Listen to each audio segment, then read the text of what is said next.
What else was? Oh, the fluoride thing. That was a big controversial item that I sat through 3.5 hours of testimony on. Listen, it came down, the reason I brought the fluoride thing up was twofold. I was looking at the expense and the amount of manpowers we use to implement that process, and we were trying to look for ways to cut money moving forward.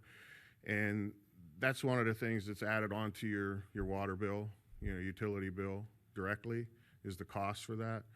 And then when I took a deeper dive, I found out that more and more that countries like Europe, 90% of the countries in Europe quit fluoriding their water, fluoridation, because of, and the number one reason is they didn't want to medicate their citizens. Because fluoride is, and that was the thing that brought us to the discussion, was when I started reading more about it and being a medication. And it's extremely volatile if it's not controlled. It's a poison, basically, if it's not controlled properly. So we had our staff on a daily basis administering a drug to the people, and we had to watch that we didn't over-medicate them.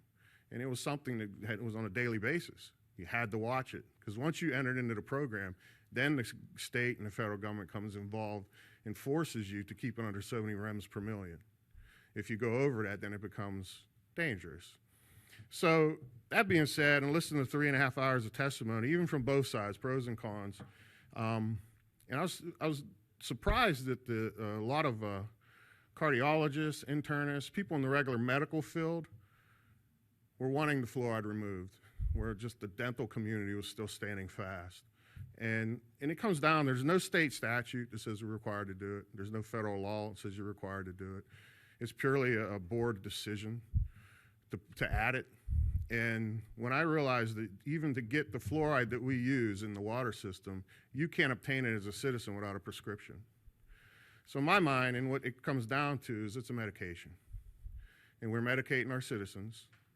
And back in April 2023, we passed a resolution and an ordinance.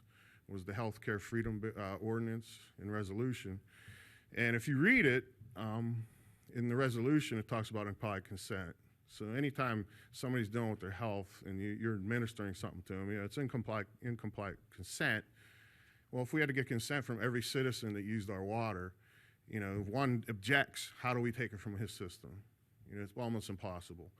And then in line 10 of the actual ordinance, it says if it's not a state statute or a federal law, and it's only a recommendation of health organizations, then we're not to medicate our citizens, basically not participate, let them make their own decision on their own health. So that being said, when I realized that this was a medical treatment, that I wanted to bring us in line and make sure we were not violating our very own ordinance. And at the end of the day, it came down, it was a 5-0 vote to stop adding the fluoride to the system. And that's where we are. It's just one of those things. We only supplied about 180,000 residents with our water. You guys supply a portion. Marco City never put fluoride in their water. Ave Maria has never put fluoride in their water.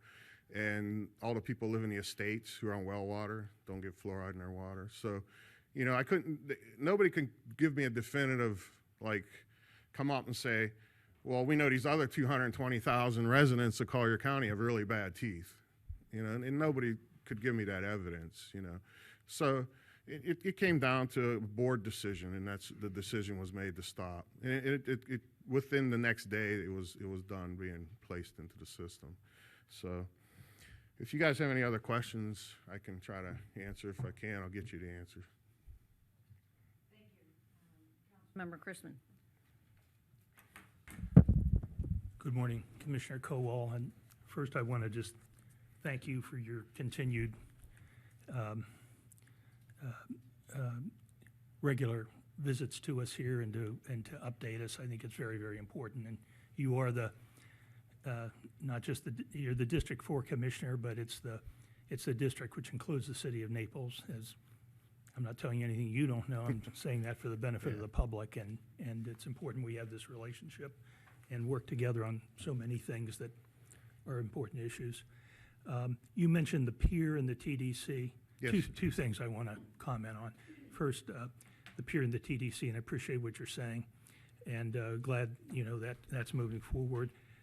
We have another important issue that will be pending before the TDC. And I think the process has started with Mr. Budeshwar speaking,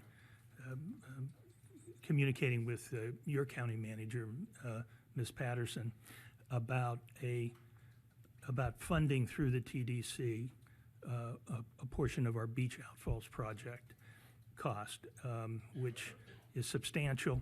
We're entering into, we're looking for cost-sharing partnerships in various directions. We just learned yesterday that our ask from the state of Florida this year for funding, Mr. Budeshwar will be updating us on this later this morning, has been agreed by both the House and the Senate. So we're going to be getting some significant funding thanks to the efforts of Senator Pasadomo for that, and we're looking at other sources of funding within our control. But we need to have a county support on that as well. And when you think about the Beach Outfalls project and what it means for this city and what it means for our beaches, and which are used so extensively by county residents, it makes sense to have the county participate.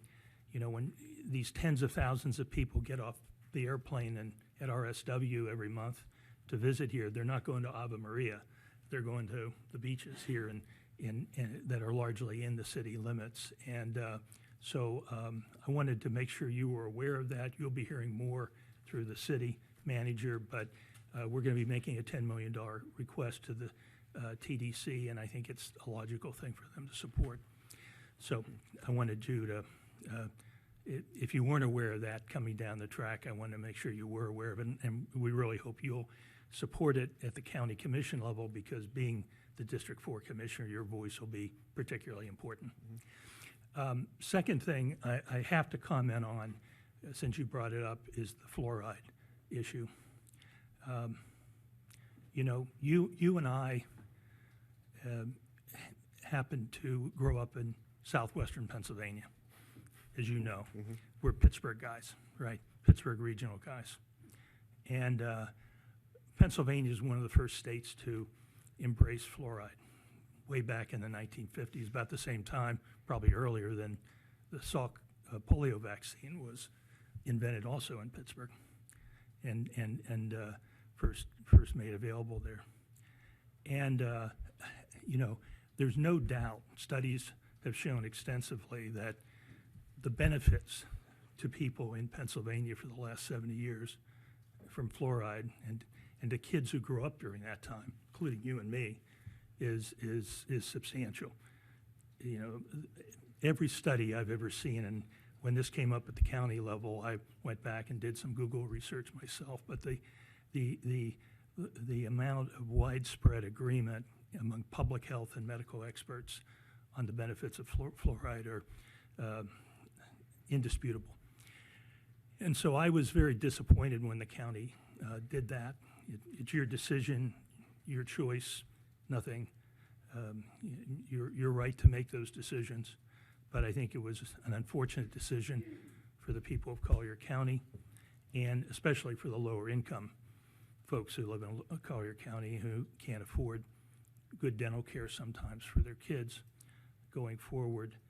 And just one correction, fluoride is not a medication, it's not a drug, it's a mineral that occurs naturally in water. You're absolutely right, it has to be regulated, and it can be a dangerous addition to our water supply if it's not limited, but that's what public health authorities are for, is to make sure that it's administered in a judicious way, which is what happens. And so given your comments, I just had to say what I've just said, and also say for the record that I really hope that the city of Naples does not ever move in the same direction that the county does, because I think it would be not in the best interests of the public health of our citizens. So thank you. Okay, thank you. You know, you guys are constituents of mine also, and everybody in this room that lives in the city is constituents of mine. And when it comes to the beach, I love the input, and don't hesitate to contact me, and if you have any opinions or how you feel or which way we should go, especially moving towards getting money from the TDC to improve our beaches is very important, because we know that that's an easy argument. You know, that's definitely tourism draw to this community. So, you know, we can articulate that. You know, we can all work together and make sure we get those things done. But just to back up on the last part of your comments, you know, the fluoride we're putting in our water is not the natural type. It doesn't come through filtered limestone in earth. It comes from a chemical process, a byproduct of actually aluminum, and that's how they make it. So I would behoove you in the city to check with what type of fluoride you're adding to your water, because it's not a natural type of fluoride that they use that's concentrated to go into billions and millions of gallons of water. So just I would look into it and see if it is the natural type or it's a byproduct of aluminum.